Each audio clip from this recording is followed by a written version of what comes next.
Okay, so here's the thing. There's kind of this running not-so joke that all Starling pilots, at least most of the ones on Xbox, are femboys. And, I'd rather die than come up here wearing thigh highs and a skirt. So, you know, I have to do a theme for these videos, and I don't really know what to do for the Starling. I mean, I can't think of anything else I could do for the Starling. You know, and ooh, oh man, what else?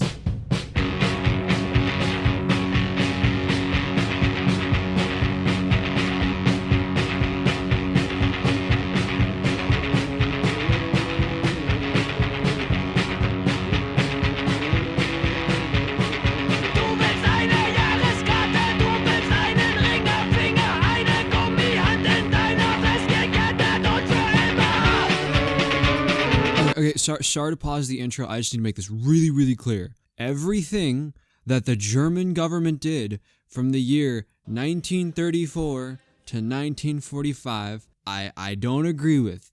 It was bad. They were bad, you know. I don't think anybody's gonna go in the comments trying to make that, but I'm just covering my butt here. Sorry, but I didn't mean to interrupt. Back to the intro.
Inside the mind and heart of the experienced PvP player, there are two wolves.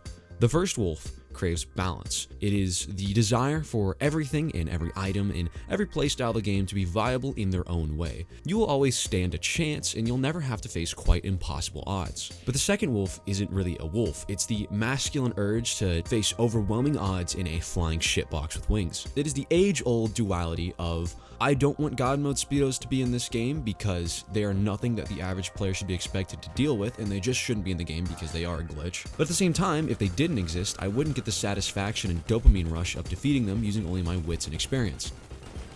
On one hand, if this game wasn't so broken and buggy and plagued with overpowered, unfun items and weapons, it would be a lot more new player friendly for new people to get in and experience the 90% of stuff in this game that is not encouraged to be checked out. But at the same time, those who use the quote-unquote unviable stuff or off-meta stuff become the best of the best. And today, of course, we're talking about an aircraft, and it's one that I'm surprised took me this long to get to. This concept of sort of facing the meta and facing what is easy to use and what is poorly balanced, choosing to be that independent beacon against it. If there's an aircraft that embodies the spirit of that and has been doing it for a very long time, it is the Starling, and it's kind of a throwback for me. It does feel weird to mention Ghillie Master in 2 consecutive videos, but it would definitely be a lot weirder not to in a video talking about the Starling. Maybe it's not as prominent these days, but back in ye olden days of 2018 to 2020, through the popularity of Ghillie's PvP videos, and I'm sure just other people are already using it, the Starling kind of came out on top as this new sort of anti-tryhard vehicle. Still, the Hydra tryhard remains a common enemy, but now has great opposition by many pilots. One of them is the Ghillie Master. In the swarms of F-16s crowding and destroying every single lobby, the idea of a heroic lone Starling taking off against the herd, challenging the overwhelming odds, was very romantic to most players. I guarantee you, name any popular PvP YouTuber and they have at least one video of them primarily using the Starling. Even for me, it was my second aircraft ever, the middle ground between when I had a Rogue and when I transitioned to Pyro. It's a very nostalgic plane for me, but I don't really use it much these days. For one, because of course that femboy reputation thing, I don't want to get made fun of by my friends, and I probably still will for making this video. But the few times I've used it, it just doesn't quite feel up to par. I definitely prefer the Pyro. My only real use for it is getting out of my hangar when my hangar is surrounded, because it's fast enough to get to missile dodge speed right out, and you know, if somebody's trying to shoot at you, it has those few frames to take off of invincibility. But if there's ever been a time of overwhelming odds and overwhelming uncertainty, the time for the best of the best to be equipped with the best vehicles, it's now. In another video where I try and show you a vehicle that is viable, fun to use, and unique, the Starling is kind of a no-brainer for the current climate. And so with that, we'll begin our deep dive into the LF-22 Starling. We will see if the legendary tryhard slayer of the olden times stacks up to the current evil of today's meta. So I'm gonna go do that now.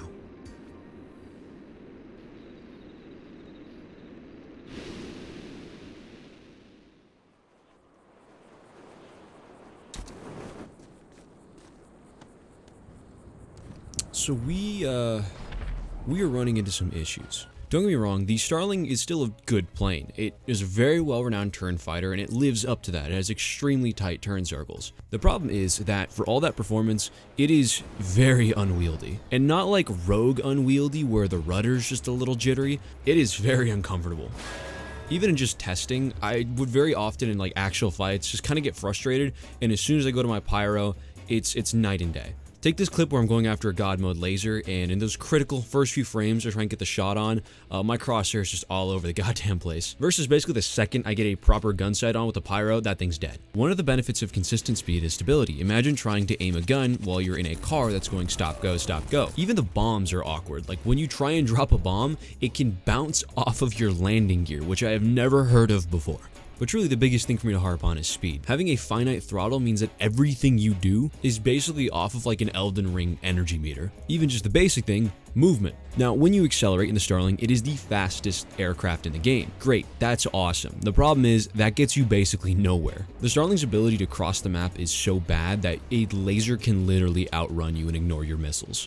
That is pathetic. That's like the bottom of the speed food chain besides like the B-11. But more than chasing targets, the ability to cross the map also allows you to engage and disengage from fights at will. And this is extremely important in free mode, because while the Starling is good in a 1v1, free mode is never a 1v1. You will always get ganked.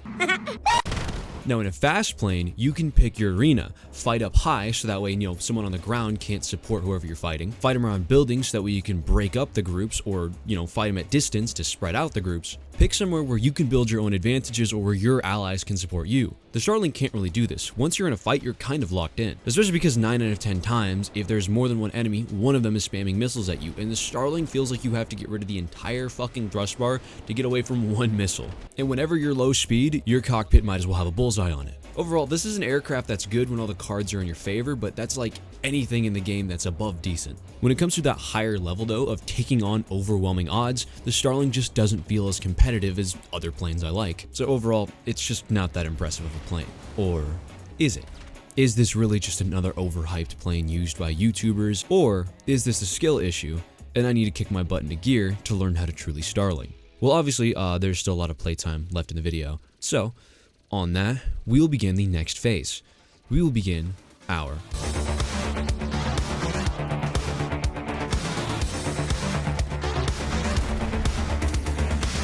Okay, so this isn't the first time this has happened. Trying to get into a plane just hasn't quite worked out. With the Nakota video, what I did was I just basically lobotomized myself into believing that I was a pilot from World War II and went lobby to lobby just cosplaying as one, and it made it fun. That may not be wise with this video, so we will consult YouTube. Now thankfully I already know a few Starling aces. One of them is Dam1000. He's been actually a pretty long time friend of me. He's even been in like a video or two of mine. That being said, he's not really around much these days, so all I could really do was look at his channel. And through that, I discovered that you can fly the Starling with your feet. So we're off to a great start. As for guides though, I do have one ace in the hole. Emphasis on ace. On your 6. He is pretty damn good at a lot of aircraft, and one of his best planes is by far the Starling. And when I asked him, you know, hey, you got any pointers, homie? He was like, pointers? Homie, I got a whole crew. And I was like, huh? Through Sam, I was introduced to the crew LF22, a group of Starling aces that preside mostly on PlayStation and are not femboys. Which I guess means that's just kind of an Xbox thing. Which, wait, what about Gilly? Oh my god. So, naturally, the hyperfocus began. I watched more of Wolf Cry, I watched more of Dam, I watched a lot more of Pepsi, and of Sam, Bars, because I wanted to know, how do I get beyond the basics? How do I find that pressure that will forge me into a diamond Starling ace? And video by video, I started to notice a pattern. Every video with these fantastic aces dominating lobbies, I started to realize the bottom left of their screens. And suddenly, it became clear to me where those impossible odds had come from. So I loaded up the Xbox looking for group post system, and I knew exactly what I needed to do.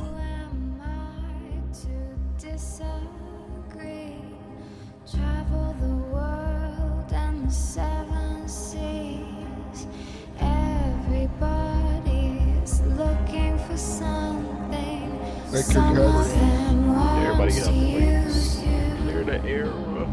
Some of them want to get used by you.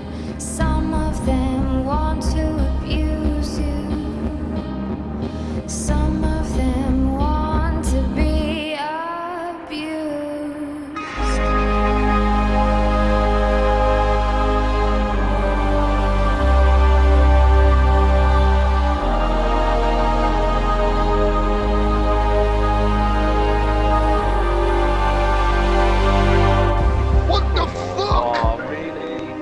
That was fun. Are you serious? As soon as I got Dude, no mom living.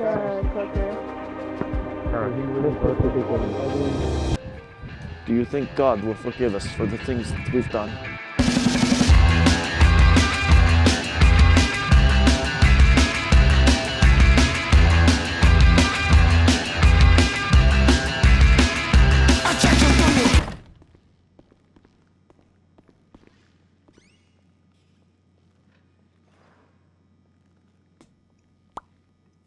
So bad sport's fun. Well, hold on. We're not doing this for the whole video. Give me a sec here. Let me...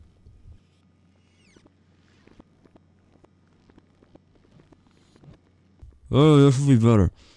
Okay, so, bad sport. Right off the bat, just finding a lobby was a fun experience. Now, usually, I am a free aim player. The problem is, in terms of free mode lobbies, there was only one. Not one lobby, one player. Hello? And he was an asshole. Thankfully, playing an auto aim put me in range of an old friend of mine. Ladies and gentlemen, let me introduce you to my homie, Daryl. Daryl is something of an old school tryhard, a bad sport veteran. He has been here in the deep, dark trenches of GTA PvP long before I even picked up the controller. Not that long, but like before I got into GTA. And hearing of my little bad sport crusade, he was more than happy to keep me company and act as a guide. Let's lay the scene, okay? Quick bad sport geographic. First, there are Mark IIs, and they are insects. They have no brains, they have fused with their Mark II, and they are one. It's like an AI. Once they see you, they will follow you across the map and back. Get the fuck down! Don't fucking run away from me! Second, God mode jets. Of course there are God mode jets here. Of course there's God mode everything here. They're crafty though. They are crafty little fuckers. They have this trick where, you know, they'll show their belly to you so you can't shoot them out, and they will fly straight to max. And once you hit max, most aircraft will just kind of, you know, point downwards and still resume flying, but the Starling will stall out, giving you like a full few seconds of not being able to use the engine, which the laser will use to blow you in half. If they weren't fucking cowards for using God mode, I'd be a little impressed. I still am a little impressed. Other than that, there's always a healthy population of players filling the beach and the airport, just going at it. Snipers, base, you name it. It is full-on chaos.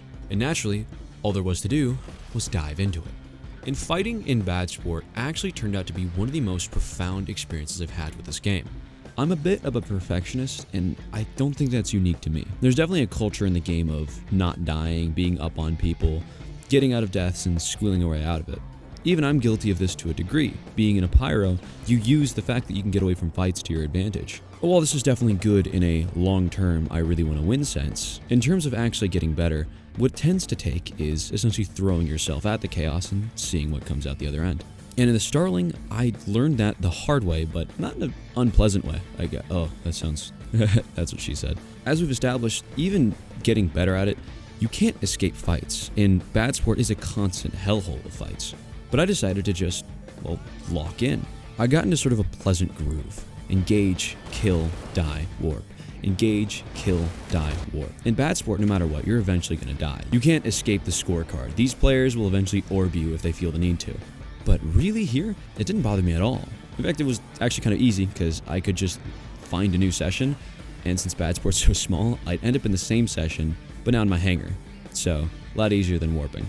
But I engaged, and I engaged again. I threw myself at the fights. I stopped thinking so much about it, stopped worrying so much about it. I threw on some music, which was at the time Idols, and just kind of talked to Daryl. And as time went on, fight by fight, little by little, I stopped thinking about the plane itself. I stopped worrying about how awkward it felt and how unadjusted I was to the thrust because slowly, I started adjusting to it subconsciously. And without realizing it, I started dying a lot less. I started winning more engagements. In fact, I started only dying to orbital cannons. It was like the lobby warped sometimes just to fight me. Like there was sort of this understanding that a Starling could be a great threat from all the BADSPORT players. And right there on the tip of the truth, in the middle of conversation, Daryl decided to hit me with one of his own experiences in the lands of BADSPORT with the Starling. And, well, I'll let him speak for himself. I've tried everything. I did the Chernobog. I've tried doing everything, and this guy just would not fucking die. You could not kill him. You'd blow him up, right? Which you'd finally get him, and the only way this motherfucker died is you would see his name was obliterated by the orbital cannon. He would teleport right back to his hangar, because he had a hangar teleport, and then he would call more speed stroke, get back in it, and fly off. And he'd get orbed every time. Like, he'd get orbed 5, 6, 7 times. Oh, it was hilarious. And we finally got him into a party. And the guy was one of the most down-to-earth guys ever. He's like, bro, I just like flying jets, man. He's like, I don't really give a shit about the game, or I'm just here to fucking spin in circles, essentially. And he dumbed it down for us all, but he's like, I like flying lasers. I'm a laser dog fighter. And he's like, but I figured I've got really good at the Starling, and here I am in BADSPORT, because BADSPORT players don't know how to fucking fly. At this point, I realized that I had stumbled around and accidentally found exactly what I was looking for. Where else would you find the brightest lights if not in the greatest darkness? This wasn't just the plane that's been taking on the evil parts of this game for years and doing okay. This is the plane that's been dealing with the worst of it and still coming out on top. And through my research, I had become a pilot of hopefully that caliber. And so, after a few more days of playing in the mud, and even enjoying some airport base, which I was dog shit at, my BADSPORT sentence was up. It was time to take all that I had learned and go home, back to my own lands. And it was also time to change before Lieutenant Spears offers me a cigarette. And with a new paint scheme and a new perspective, I checked my YouTube notifications and I smiled, because I knew exactly where to start.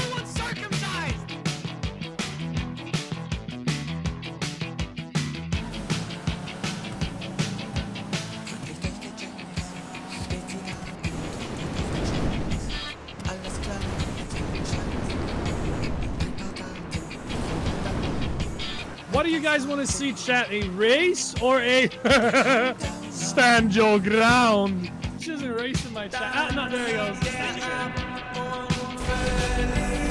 Oh, Mr. Cuckler, are you kidding me, bro? There's no way with the guns. How is he this effective with these guns? Yeah. Oh my God. Mr. Cuckler just shot the fucking God mode dude out of his Speedo. Or the dude out of his fucking God mode Speedo.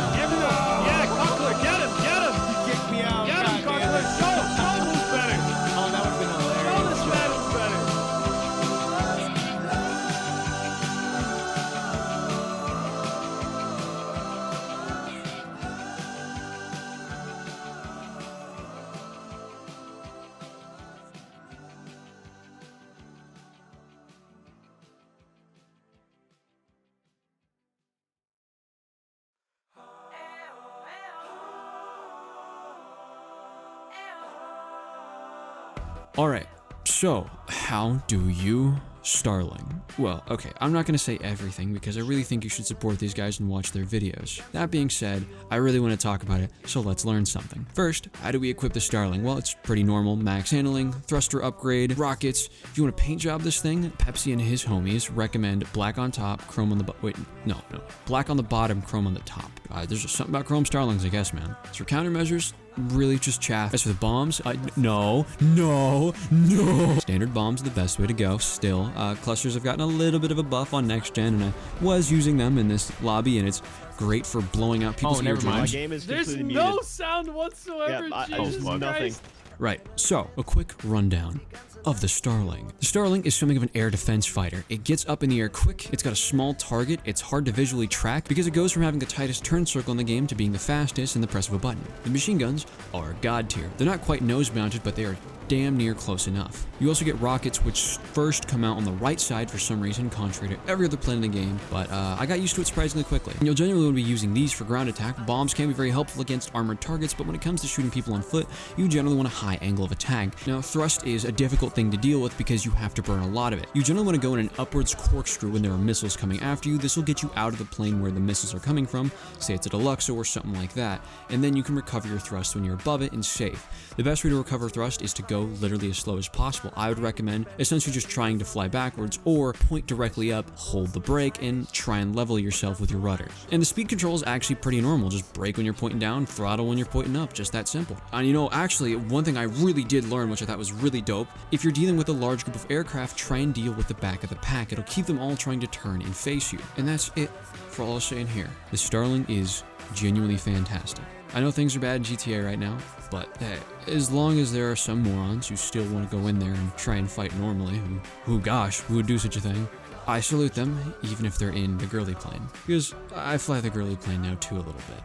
Oh no, there's a lesson to the Starling. Embrace the chaos. Embrace the unfairness of any situation you might be in.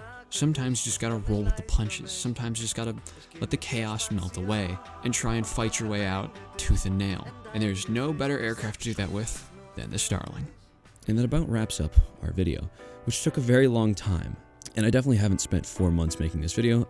Just as I said, I've been really busy.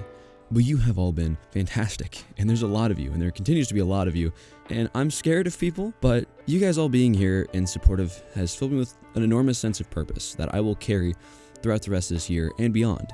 But for now, I think you guys are owed a little extra, and so I'll do a quick little Q&A here and answer some questions I get a lot. Okay, are you Astro Soup?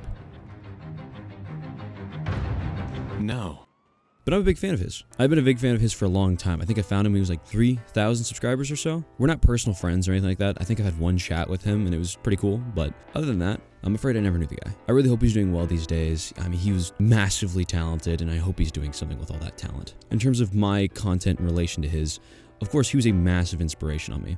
My starting videos, like Meet the Seabreeze, which I consider being like my first big project, was very much just, I wanted to make Astro Suit videos on stuff I didn't think he'd ever make videos about. I just wanted to see Astro Suit videos on planes, stuff like that I'm into. But okay, the funny thing is, when I made like my intro to latency smacking video, I wasn't trying at all to make an Astro Suit video. It was like one of those times you just get a huge burst of inspiration and it's like your body moves on its own. And what came out was much more of an Astro Suit video, but also something of quality. I think it came out really good. I don't know what you guys think. And that's kind of how it's been since. I don't consciously try to make Astro Suit videos. It just kind of comes out. He just imprinted on me really, really hard. And I think we also have a lot of similar creative influences. So yeah, I mean, if you guys just want to call me like Dollar Store or Walmart Astro Suit forever, I really don't mind. If I can remind you guys of his content and you enjoy it because of that, I'm super happy that, you know, you get to relive that good stuff. Because God, his videos are still in a lot of ways better than mine. Next question.